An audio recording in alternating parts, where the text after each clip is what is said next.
The soldiers of Aryan culture, or SAC, were born in the 1990s inside Utah State Prison, not as a gang, but as a brotherhood. That's how they saw it. White inmates felt outnumbered, cornered, and angry. What started as protection quickly became something more. These weren't just men banding together, they were soldiers in a racial war they believed was coming. Fueled by white supremacist literature and Nazi ideology, SAC developed a new identity, one soaked in hatred and discipline. SAC wasn't just another prison gang, it ran like a machine. Ranks were assigned, generals, captains, soldiers. Orders were given through coded letters. Loyalty wasn't optional. To join, you had to spill blood. Sometimes it was your enemies, and sometimes it was your own. They believed they were warriors in a holy war, a racial purge, and in their eyes, prison was just the training ground. This is DOC TV Unleashed, and this is SAC with Mike Long. And here we go. What's up, everybody? I'm blessed and free. Welcome back to another episode of DOC TV Unleashed. I got a special guest for you guys. If you don't recognize him, you will remember him after this interview. He's been on the channel before. He's got a lot of views, a lot of comments. If you're familiar with the federal prison system, then you're probably familiar with SAC, which is the Soldiers of Aryan Culture. This guy you're looking at right here was a member of that.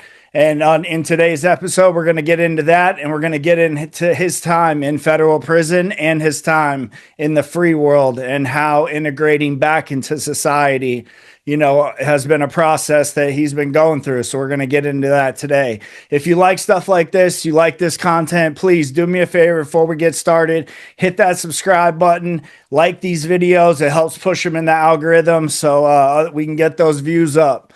Amen. For the people that don't know who you are, if you could just introduce yourself, tell them your name, where you're from, and then we can go ahead and jump right into your story, man. Okay, what's up, everybody? My name is Mike Long. I'm from Morristown, Tennessee.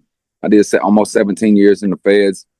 I've been out since 2022. I went back for a year on a violation, but I'm back free now and making progress and just trying to live a more right life. And things are just going great, man. It's just my whole life's made the turn for the good, man. It's just change is possible, man. You just got to stay with it. Yeah, man, I've been following you on TikTok, watching your process. It's amazing, dude. You've come a long ways. And if you guys don't know, he has a TikTok, so I'll link that in the description. You guys go follow this man, support him, support the journey he's doing. He's living righteous. And but before the righteousness, you were entered into the criminal justice system, which then sent you to the feds. And a lot of people know that's a dangerous place to go, man. So, what drew you into SAC? When did you first decide, hey, man, this is something I'm interested in? And when did you first ever hear about that as an organization? Well, my first spot was Lee County, so I didn't know nothing about nothing, like no types of white gangs or really gangs, period, because I'm from a small town in Morristown. Like, we don't have shit like that around here, really. Like, there's no gangs or nothing around here, so I went into the federal system, and I wasn't really even aware, like, all whites run white and blacks run black and all that. Like, it was all culture shock to me. Like, I didn't know how it worked, but I got in there, and just the way these guys moved and stuff, and man, it was like, I looked up to him. I was like, damn, man, I want to be respected like these dudes. You know what I mean? And so a lot of people get the wrong impression, like that when you go into prison, people join gangs for protection and stuff like that. Like, you have to join up and stuff like that. And it don't work like that at all. When I become SAC, there was one guy on the yard, Mac. He was SAC. And I went and put work in with him. I talked to him about it in my other videos. We went and put work in on the yard together and smashed the SA there. And I was in the hole with him, man. The dude was just a gangster dude, man. Probably hands down one of the most gangster dudes I've ever met, man. And just was real respected on the yard and just straight gangster. And I was like, man, that's a cool dude, man. I was like, damn, what's it like? What would it take to be SAC? And he's like, shit, I'll put you down, man. So, I mean, you got to do the whole probate period and shit like that. Yeah, and he's like, man, I'll put you down. He said, I feel like you're a solid dude. You're going to go hard. So I did that, man, and I wound up probating for like a year, and then I became SAC, man. I was SAC the whole time, man, and In prison, it's great, man. Like it's a great lifestyle, man. Just for the respect that you get if you're in the right group. Like SAC's a well respected group in the feds. Like dudes in SAC go hard, and anybody knows that. You know what I mean? Like so, if you roll up on the yard and you're SAC, you're gonna be respected. You know what I mean? Like I'm not saying that we ain't had bad dudes. Like people have let us down and look like clowns. You know what I mean? But those are always gonna be weeded out, and it was a good ride, man. Like I have no regrets to it. I mean, if I could ever done it, I mean, it's a hard lifestyle because all the work you got to put in, you're going to be locked down your whole bed. So it's the good and the bad with it. You know what I mean? So, but How long were you able to function as a SAC member, like in general population, before like you had to start doing all this solitary confinement time? oh man, I got like 27 months out of 17 years almost on the compound total. What? So 3 months. 3 months here, 3 months there, and I'll be going back to the hole. If I go to the hole, like there's no 30-day, 60-day hole runs. I'm back there for years, at least a year every time. Hold on. So you did 17 years in the prison system, Yeah, and out of that 17 years, you only did 24 months on the compound, walking, going to chow, going to the yeah, rec yard. The yeah. rest was in About, solitary confinement. yeah, about 27 months of on the yard running around. Yeah, I did the SMOO program 3 times. I did the SMOO program 3 times. So that's 18 months each time. And then it takes like a year and a whole to get to the SMOO program. And then I did 5 years in the ADX. And then the rest of the time just like in and out of the hole and shit. I got 27 months tops, like at all in pens. I last about 3 months and get locked up. When you started doing solitary confinement time, how long was it into that solitary confinement time that you started to notice your mind was getting a little bit different? Probably after my first smooth run, like 2009. I went to my first spot. Lee County was my first spot, and I crashed out as soon as I got there. We went and smashed that sex offender, and then I almost blew the yard up because I almost stabbed a Crip there, and I didn't like him. That was when I first got there. I went and tried to move on a Crip dude, and I almost blew the yard up because it's hands off policy and shit, and I wasn't really realizing the politics and stuff, and I almost blew the yard up behind that, and I got caught with a knife then, and I got a 100 serious assault charge because we stomped a dude out so bad in the wreck cage back there, I almost killed him. And but what got me sent to the SMOO was we were locked up. Me and Mac, the guys telling you about it, made me sack. We were locked up. We got caught with a knife in the cell, and the captain came to our door and he's like, "Hey, whichever one of y'all take the knife shot, the other one's going back to the yard." So Mac's like, "Hey man, you're on your last leg, so I'm gonna take the knife shot, right?" So he takes the knife shot. I swear, the captain did our DHO and shit, kicked him to the yard and left me in the hole. And I was like, "Damn, what the fuck?" I was like, "I thought you said the one that don't got the shots going back to the yard." He's like, "Nah, we got something else for you." And I was like, "Damn, what's that?" And he's like, "You gonna see." And that's right when they was opening the SMOO program, and everybody was going up there, and everybody's like, "Man, ain't no way. This is your first spot." And shit, ain't no way you going to the SMOO. Man, they sent me straight to the SMOO, man, on a bus ride up there, like 16 hours, straight to Lewisburg. So Lewisburg Penitentiary is the spot where this smooth program takes place. Yeah, at that time, not no more, but at that time, yeah, that's where they opened it at. So tell me, man, what was it like rolling up to Lewisburg Yeah. Penitentiary? If you was there in 2009 and you was really there, that motherfucker was jumping, dog. That's a scary situation, bro. Like that's the worst of the worst from all USPs in this one spot. Everybody's beefing with everybody, and them cops will just drop you off in any wreck cage. You stop in front of that wreck cage, you can go in that wreck cage. So if you're beefing with somebody, you can just stop right in front of the wreck cage and going in. So when And you roll up, man, and you like you got your property and shit, like what's the next 24 hours look like? Because those are like that, like you're going into a dorm, you're yep. feeling shit out. Those are very like, Well, it's I not don't care what anyone says. That's a scary feeling. But Lewisburg's different. Lewisburg's like 3 floors, so it's like a hallway, then another floor up top, and there's stairs at the end. So there, that night you're coming out R&D, and they're gonna take you to your cell. Everybody's locked down because it's 23-1 lockdown. So you ain't gonna see nobody till the rec cages to tomorrow and shit. So that's when you got something to worry about. That night you only got to worry about your celly. You going in the cell with your celly. So that's all you got to worry about that night. How was your celly? Yeah, I don't even remember. Oh, my first celly was a dude named damn, what was his name? I can't even remember his name. A Boston dude, but he knew Crazy Face real good. He had just came from Macquarie with Crazy Face and shit. And he was a cool dude. But then they moved him out and put one of my dudes in there with me. And this dude was a certified lame, man. I wound up crushing him and taking his shit and shit from him. A sack guy? Yeah, he was a fucking lame. I don't know who made him, but it was a mistake. He was a lame. What? So that's crazy. They moved your gang member. Why did you smash him? Can you tell, like, what the fuck? Well, it came from the brothers. The brothers were saying he was no good for some shit he did out at Victorville or something. Everybody just wanted to go, man, because it was just a bad look, man. Like, man, we don't roll like you, bro. Like, we ain't cut from the same cloth, man. You got to be able to play the part in this shit. You know what I mean? Like, what do you have? Bad charges? No, he ain't got no bad charges or nothing like that. It's just he wasn't cut like that. Oh, okay. But like us, if you ain't like it takes a lot more than just having good paperwork. You know what I mean? Like you got to be ready to go hard. Yeah. When the fight popped off, he rolled over and acted like he was asleep, right? No, I swear he balled up and was screaming on the whole range, and I wasn't even stabbing him. I know the exact type you're talking about. Say Yeah. no more. You know what's crazy? If I'm mistaken, he was from Florida down there. His name was fucking. They called him Valhalla. Like he made this name up and gave himself. What was his name? Valhalla. No, But his name Adam Babcock or something like that.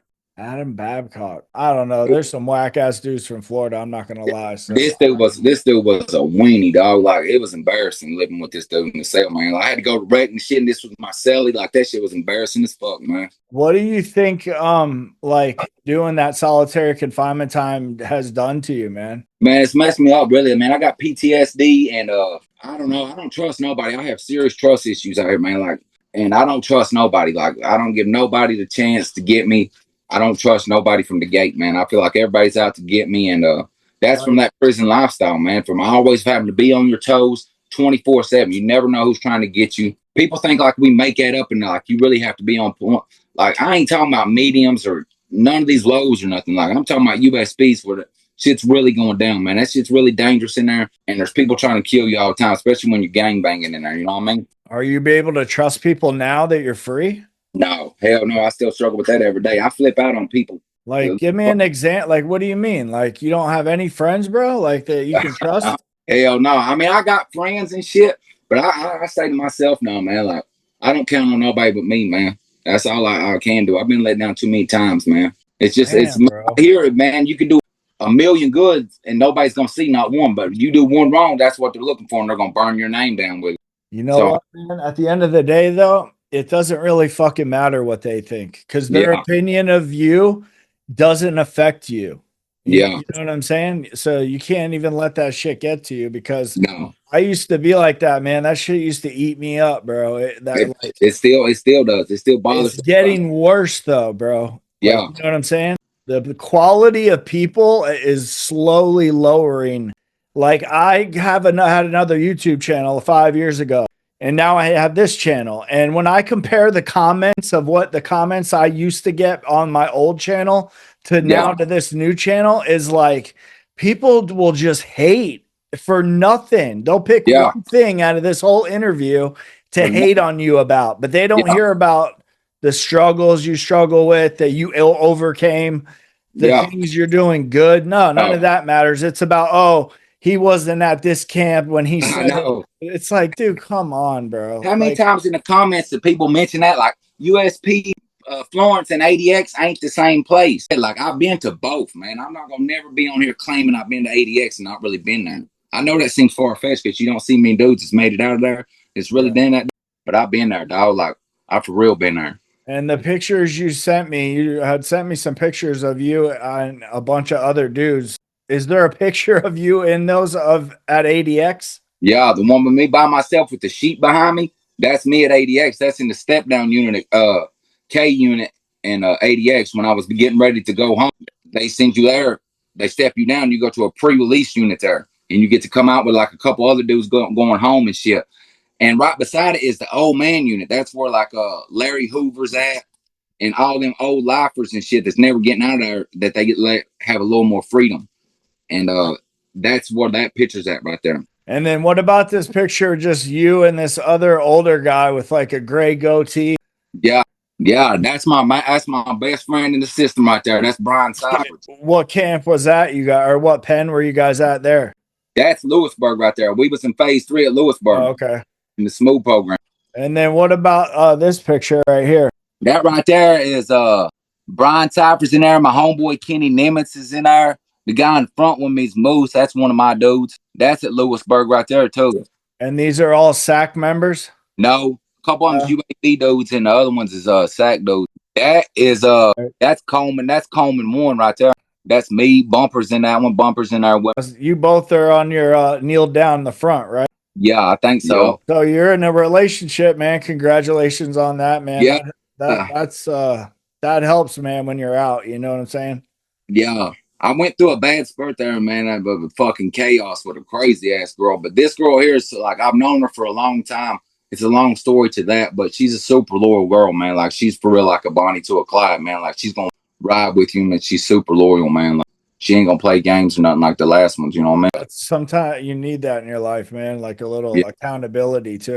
Yeah, but we're taking things real slow on that, man. I want to get myself to where I can know what I'm bringing, what I need to the table. You know what I mean? So I'm trying to get myself fully under control and where I need to be. And things are going great for me, man. Things are really picking up, man. Back to your prison experiences and stories. When you were in there, what was the thing that used to eat you up the most? Like, I'm trying to think of an example. Like, let's see. How the black dudes like pound on the bunk rapping, or it could be the house man up at 7 a.m. who always wants to turn the TV up in the morning, or like the piece of shit guard. Every time he comes in, he flips your shit. Like, explain to the people those like little things that happen inside that drive somebody to assault an officer, or go to confinement or do dumb shit like that. Can you remember any of those things? Well, on the compound, it's more respect on the compound because the doors are open and you can get to people. So people's on more respect level. But if you go to the hole, it's all check-ins and shit back there. Like, and these check-ins they're all door warriors. So they're hard back there when they're behind the doors, you know what I mean? On the yard, anything past 10 o'clock, man, like, you're going to get crushed if you're out there acting stupid. You know what I mean? Like, keep that shit down, man. But in the hole, they'll be out 12 o'clock, 1 o'clock in the morning, rapping on the door and fucking beating, like boxing on the door, like you were saying, and just disrespect, man. Like, there's no respect, man. Like, for real. And that's where you did most of your time too, which is crazy. Yeah. In the smooth program, it's not as bad. You still have that. But in the smooth program, everybody's pretty much gangster in there. Like, if you're there, your own respect and like not trying to act hard and shit. Like, in prison, a real man's a gangster, dog. He's never gonna talk shit to nobody behind the door. We ain't gonna do no. If I can't get to you, there ain't nothing to be said, and there ain't nothing to be talked about. When I see you, we'll handle that then. You know what I mean? Anything other than that's just waste of breath. You know what I mean? So you don't really get that a lot in the smooth, but on these yards, like the regular compounds shit, when you're in the hole, man, you got so many check-ins in there, dude. Like, it's bad, man. What was the one thing you missed the most, man, when you were locked up doing the 17 years that you did? Probably food, my family. Stuff like that, you know what I mean? Women, you always think about women when you're gone. I know. All the time. But I just miss the small things, man. Like, I missed like working and just being able to get in the car, go when you want to at nighttime, riding back roads and shit, man. That's the type of shit that I miss, man. Do you ever now, just lay in bed when you're trying to go to sleep and think about like the times that you did stab people, that the violence, the almost you could have got stabbed, or does any of that like have flashbacks? Yeah, all the time, man. All the time, man. But when I watch TikTok all the time, man. So I see all these other dudes making videos and shit and telling their war stories and shit. And I would just be thinking, man, you don't even know, man. Like, go to a real prison, man, and it's a whole nother lifestyle, man. Like, that shit is survival, man. It's all survival, man. Like, each day is like every day waking up like, okay, I got to survive today, man. I got to make sure I don't kill nobody, and I got to make sure nobody kills me. I went to Florida State Prison, pretty violent camp. And Florida is pretty violent, but when I hear you guys talk about these USP, these Pen 1s and Pen 2s, I'm trying to picture in my head the how much higher the level of violence is in these pens. It's Can up there. you describe like the feeling? Yeah, I mean, it's just once you've been in there for years, you can always tell when something's about to happen. Like if the blacks are about to crush somebody, or the Mexicans are about to crush somebody, or the whites, whatever, you can sense that in that unit. The whole unit's gonna get quiet, and you can tell exactly when somebody's about to get hit. It's known just like that. Like there's no hiding. You're thinking, oh man, they're about to fuck homeboy off, and you just be sitting there waiting, man. Like you know what I mean. You ain't trying to put yourself on their business and stuff, but you know it's about to jump off. So like once you've been there for years, I mean that's just your way of life, and it's really nothing. Like man, who cares? You know what I mean? Like it ain't my business. Better him than me. And you know what I mean? I've not seen so many people get killed, crushed, and everything else. You know what I mean? So it's just life at that point. Out here, it'd be big as hell if you seen something like that, and you'd be like, oh my god. But in there, it's just like, damn, he must have fucked up. Yeah. Would you say that all the stuff you're talking about pertains to or is surrounded or centered by drugs being the Yeah, cause? in some way, shape, or form. Yeah, drugs, punks, and just disrespect. Sometimes like it'll lead to that, but it's usually behind bills or like the blacks and shit. They'll kill each other over punks and shit. Mostly bills and shit like that, or checking in on another yard, running up bills, checking in. But it all leads back to drugs usually. When you say the blacks like punks killing and stuff, can you explain to the people what you mean by that? Boys like gay dudes and shit like that. They take So, that serious, like that's their for real wife in there. And that a lot of people don't know like the word punk means that oh that's a gay yeah, guy in prison. yeah, gay guy in prison. Yeah, they take Yeah. that serious. I've seen a few killings behind punks, man. Like, and Yeah, I have too, actually. Dude, they take that shit serious. Like that's for real. Their wife in there, man. Like for real. they got full blown relationships, but I guess they got life and shit. I don't understand it myself. Ain't no amount of time that gonna make me attracted to a man. I don't believe. No, hell no. No way. How old were you in the system when you saw your first killing inside? Probably about 20, 22-year old at Lee County. And Damn. what's crazy, he hit that dude one time. I seen dudes get stabbed 60, 70 times and live, right? And two times, one of them was at Hazleton, and this one was at Lee County. He hit that dude one time and he dropped dead. What, he like fell and hit his head on something? He fucking hit him in the heart and it stopped his heart immediately and he fell right straight dead. If you A hit that chest shot straight to the heart and killed the dude? God yep. dang, If Bruce you Lee. hit that heart, if you hit that heart, it's gonna shut you down immediately. So what did you like feel when you saw that happen? It was a big deal at that time because I'd never really seen the killing before. Like I ain't never been no killer or nothing like that, or I ain't been involved in no killings or nothing like that. So it was kind of a big deal. I don't know. Once you're in prison, you just automatically kind of train yourself to be like, all right, this is just prison. You know what I mean? But I remember I was at Lee County at that time, and that's kind of close to Morristown. And my mom heard on the news that Lee County was locked down behind a murder and shit, and it scared her to death, man. She was like, "Oh my god," my mom worried to death about me every single day, man. Every single fucking day, she worried to death that something gonna happen to me or I was gonna do something to somebody. What was the worst stabbing you were involved in as far as you being stabbed? I ain't never been stabbed. I ain't never been jumped on, stabbed, nothing. Damn, dog, really? No, not never. You did the stabbing, huh? My Yeah, dog, 17 years in USP pens as a SAC gang member, and you've never been stabbed. never. Ladies and gentlemen, that says something about this man right here. My right hand to God, and I ain't gonna make nothing up. I've never been jumped on. I've never been stabbed. I've never been run off no yard. I've walked every yard with a righteous name, and I came home with a righteous name. I did what I was supposed to do, and I honored my name, and I did it the right way. I've never been run off no yard. Never been suspect that, but like, oh, why is he in the hole? Like nothing. And there's many motherfuckers that come on this show that's been there with me, and I can say the same for them, and they can say the same for me that we really did that. Bumper, Brian Cyphers, all them dudes, the same way, man. Never been run off no yard. Honored their name the whole time, pushed the knife the whole time, and just went hard the whole time. Righteous dudes, man. And I will always vouch for them, and they're always gonna vouch for me, man. How many people would you say you stabbed during your whole time in the prison system? Not many. I ain't got like a shitload of stabbings. I got 3 stabbings is all I got. Did you fight When, more or Like, I didn't really have to put work in that much. You know what I mean? Like, I've been locked down my whole time. So yeah, when you're that's locked true. down, you're in a wreck cage. You're in there with all sack dudes and shit. So you know what I mean? So you ain't really being put in the situation to have to fucking do a lot. You know what I mean? Did So you prefer to do your time in solitary versus having to do it in GP, or would you rather have been in GP? shit, I'd rather been on the yard, man. That fucking lockdown shit sucks, man. Oh I'm yeah, no, I know. sorry. I don't know. You did it a lot Yeah. longer, man. I think the longest I ever did was like 280 some days. You got to think. I'm not trying to say I'm some big high profile dude, but I'm somebody. So when I hit the yard, administration's on me. Like, oh hell no, this Right. is too much influence. He's a sack dude. No, not even that. I'm a higher up sack dude. You know what I mean? So they're on my line every time I get there, and they're trying to get me off that yard and lock me back up because they don't want me causing no chaos or nothing. Because if I'm in the hole and shit, I'm gonna be stirring the pot, man. I'm gonna be causing trouble, man. Like, you're the cop, I'm the convict, man. We ain't buddies now. I'm gonna Yeah, try to we're get. fitting a party. Yeah, I'm gonna run this team. I'm running that team every fucking week, and I'm gonna try to gas as many white dudes up as I can to go with me. So I'm gonna be a constant problem, man. I'm gonna stir the pot, man. If you want to hold me back here, we're gonna work for it. I You're a promise you that. savage, dog.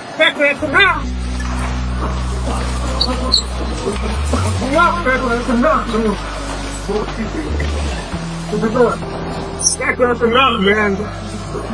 That's enough. There's many motherfuckers come on here to tell you too that I will run that team, man. I'll take everything on that cart they come in there with. That's concussion grenades, gas, all that shit.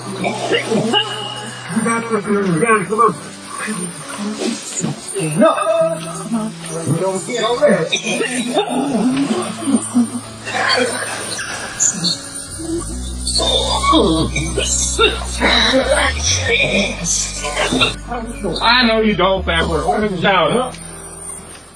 Out I'm of gonna take all that shit that they use as tactics on you, like for cell extraction, what would yeah. you say is the worst they got? The gas, probably. The gas, you got to fight through that gas, man. But what you got to do, you got to get a wet towel full of water, and the oxygen out of that water, you breathe through that, right? And then you just hold your breath. And anytime you breathe, you got to breathe through that towel. Because if you get that gas in your lungs, it's over with. Because they got big cans, and they're unloading in big cans in your small cell. So that shit's hard, man. The That's concussion, what I did with mace. I used to do that yeah, with mace in confinement too. yeah, It'll help with mace. You know, how it sometimes, works. yeah, that spray, when they spray it, it'll get in the vents and go in everybody's cell in confinement. That shit used to suck. The concussion grenades and shit like that, that's just more of a scare tactic. Like, that's just supposed to shock you. Know that that's not going to hurt you. Like, them just blow up and that's over with. You know what I mean? Some of them got rubber balls in them. They blow up and blow them rubber balls everywhere. And those things are not dense in you if they hit you. But you got to just be prepared to have your mat over you and shit. Once you see the process, it's the same process every time. Like, they got a procedure that they go through. Like, Yeah, spray gas. steps. Yeah, spray gas, shoot the pepper ball gun, throw a grenade, and then same things over and over until you cuff up. Yeah, I know you're out now and you're doing you're starting a business. Can yeah, you tell the people the name of the company, how they could if someone wants to donate to try to, I know you're, making ends meet daily, so yeah, any little bit helps. If you guys wanted to donate to his business, and you don't even need to, because this guy will work for the money. So yeah. can you tell the people your business name, how they can find you, and all the information? Yeah, I'm from Morristown. You can always hit me on TikTok, Facebook. I'm Michael Long on Facebook, but I struggle with that because my shit's private somehow. I'm trying to figure out how to take that off to where you can send me friend requests and stuff. But I accept all friend requests and TikTok and everything. And the name of my business is Living Right Home Repairs, and we do anything home repairs, any inside or out, decks, underpinning, sheetrock. Mostly, what we like to do is electrical. I do mostly electrical, but we do sheetrock, decks, anything home repair, inside or out, light fixtures, anything you need, man, for affordable prices, man, and guaranteed to show up every time. We're never gonna not answer the phone. If we say we're coming, we're gonna be there today, I'm gonna be there that day, or I will give you a discount because I wasn't there. You know what I mean? I know that's a big struggle out here is people saying they're gonna show up to do the work and then dragging you out. I'm coming right then. I won't take the job if I can't come right then and do it. And I guarantee you, you're going to be satisfied, man. All I'm asking for is just a chance, man. I don't really need money and stuff. Like, I'd rather have somebody just be like, hey, you want to do this work for me? And like, that's what I want to do, man. I'm not looking for handouts or donations, but I mean, if you want to donate and help out with tools and stuff like that, like, yeah, man, that'd be such a blessing. But I'm trying to work, man, and make it right. I'll put his email in the description of this video along with your TikTok Okay. and any other links, and I'll put them all in the description so that way you guys want to go hire him, check out the work he's done. You can just click the description and those links will be there. Hey man, I appreciate you coming on the channel again, and you're welcome to come on anytime. You know that, bro. Thank you, man. I just want to say, man, if anybody's out there struggling and coming out of prison, man, don't let nothing hold you back, man. Like saying felons can't get jobs, nothing, man. I didn't even know where I got out June 4th and didn't even know where I was going. And now I own a vehicle, I own a fifth wheel camper, and enough tools to do any job I need to go do, man. So, and that's from no help from nothing. That's from working, saving, and just staying focused, man. So, and if I can do it, anybody can do it, man. Just drive, man. Let's do this for convicts trying to do better to get us a better name out here. Yeah, amen to that. And he's just go click the TikTok link and you can see for yourself. It's all on there from A to Z. When he first got out, had nothing, is at a halfway house, to acquiring everything he just said. So go follow him on TikTok. Before you do that, though, please follow me, subscribe to the channel, like these videos, drop a comment in the comment section of where you're watching from, what state, what country, and let me know if you want to see any content in the future. And with that, this is DOC TV Unleashed, and we're out.